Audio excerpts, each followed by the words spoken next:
In fact, I have one right in front of me, and in the past 5 minutes, I've probably seen about a dozen of them just whizzing down on the sidewalk, which is something you're not supposed to do. This is part of all of the complaints, 1,800 of them, in fact, to the city since these things launched several months ago. Now, that's the reason for the permitting, and yes, while the scooters are going to be off the roads, don't worry, they will be back.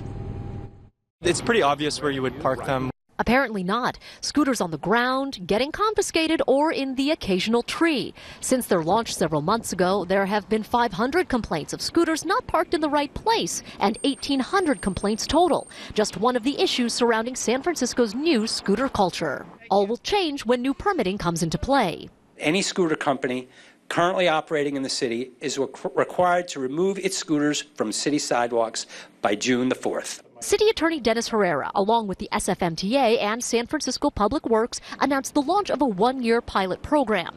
Under it, scooter companies can apply for 5 available permits, capping the number of vehicles at 1,250 in the first 6 months, then allowing up to 2,500 by month 12. We're excited about the prospect that these powered scooters could bring as a complementary part of the transportation landscape here in San Francisco. Companies applying for permits need to present plans to address illegal sidewalk riding and parking, along with education and privacy concerns on how user data is shared, something riders say would alleviate some of their own problems. I was going the opposite of the one-way, and I had to go on the sidewalk, and somebody was like, I caught somebody that was pretty upset about that.